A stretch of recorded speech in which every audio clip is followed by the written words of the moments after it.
Hey, Olive, Arlo, and Frank. Grandpa coming to you from the living room in Jacksonville Beach. Beautiful sunny day today. I went out. It's a Sunday afternoon right now. I went out this morning and found four, no, I'm sorry, five shark's teeth. Three of them were fragments, two of them were whole. And then I found something else that may have been or may be a piece of wood that's petrified, or it may be some sort of a mammal bone from maybe a manatee, or it could even be a whale tooth. I don't think it is, but it almost has like a tooth shape. Anyway, today we're in Genesis chapter 22, the Akedah. It's the sacrifice of Isaac. I don't know what Akedah means exactly. It probably means sacrifice in Hebrew. But it's a chapter where Abraham's tested.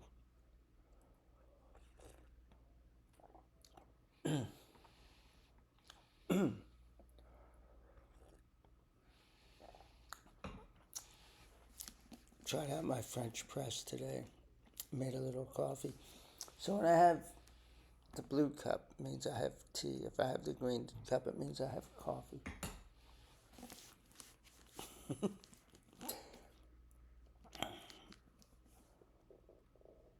Abraham's tested, but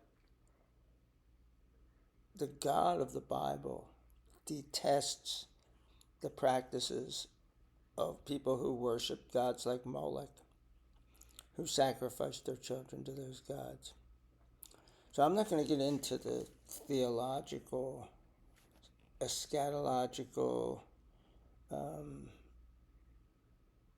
not soteriological,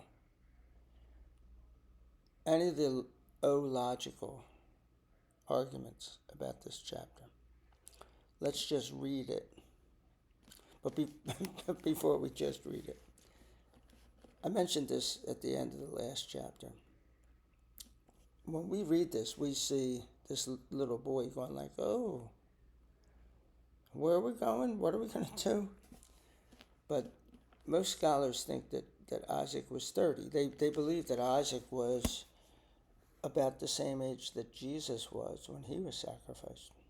And this chapter points to Jesus. I'm not going to get into the whole thing about that, but it points to the sacrifice of Jesus.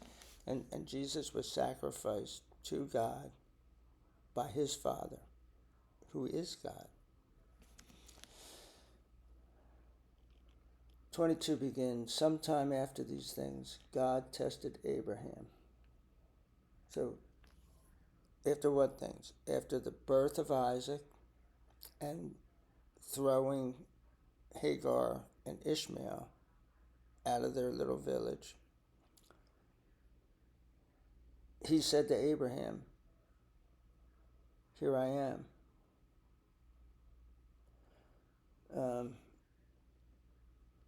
He said to him, Abraham, here I am, Abraham replied. God said, take your son, your only son, whom you love, Isaac, and go to the land of Moriah.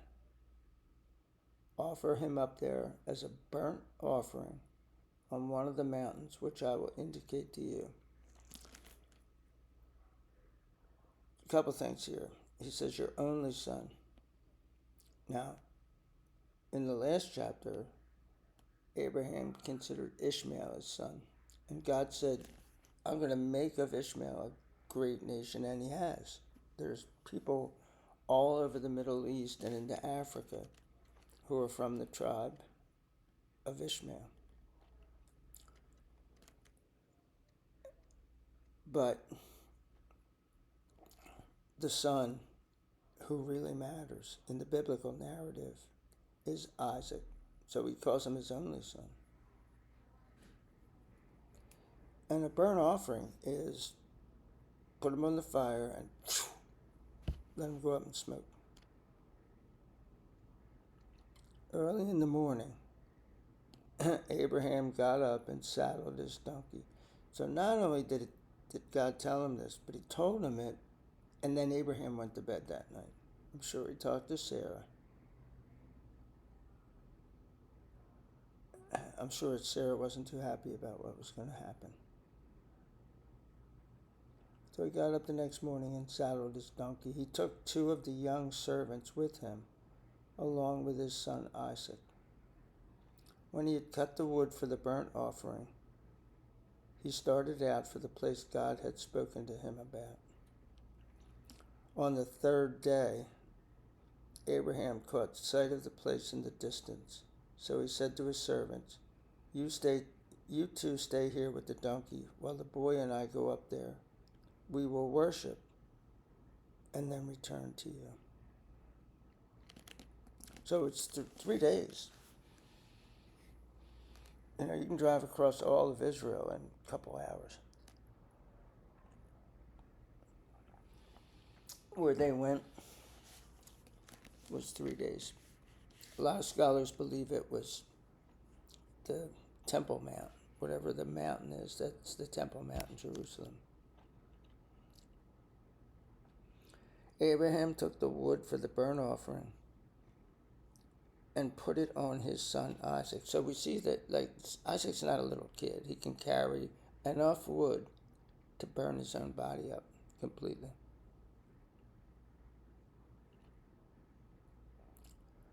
Then he took the fire and the knife in his hand, and the 2 of them walked on together. Isaac said to his father Abraham, My father? What is it, my son? He replied. Here is the fire and the wood, Isaac said. But where is the lamb for the burnt offering? So Isaac doesn't know. Guess what, buddy? Here are the lamb for the burnt offering. God will provide for himself the lamb for the burnt offering, my son. And that's what Jesus did. He provided himself the lamb for the burnt offering. He was completely consumed. Not burnt, but he was completely consumed on the cross.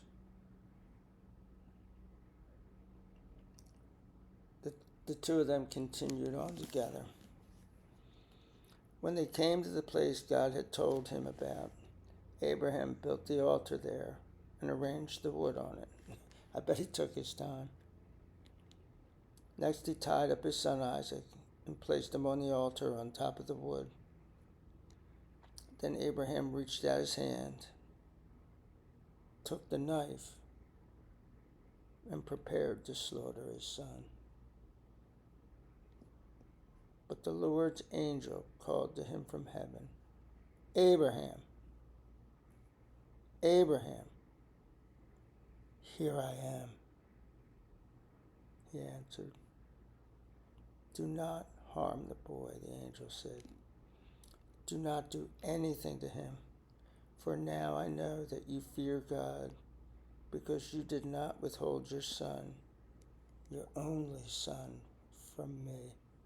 It's interesting. The angel says, withhold the son from me. Sounds like the angel thinks he's God. I would think that this is a pre-incarnate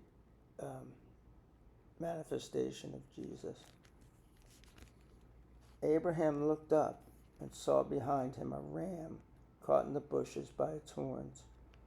So he went over and got the ram and offered it up as a burnt offering instead of his son. And Abraham called the name of that place, The Lord Provides. It is said to this day, in the mountain of the Lord provision will be made. The Lord's angel called to Abraham a second time from heaven and said, I solemnly swear by my own name, decrees the Lord, but because you have done this and not withheld your son, your only son, I will indeed bless you, and I will greatly multiply your descendants, so that they will be as countless as the stars in the sky, or the grains of sand on the seashore. Your descendants will take possession of the strongholds of their enemies.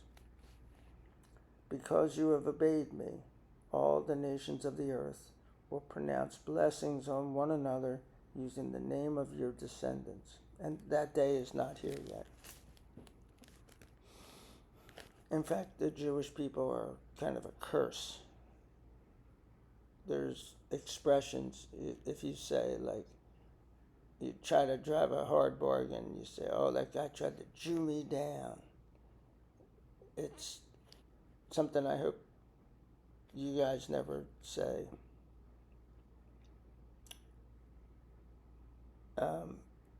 But they've never been seen as a blessing, where people go like, oh yeah, well, I bless you like the Jews.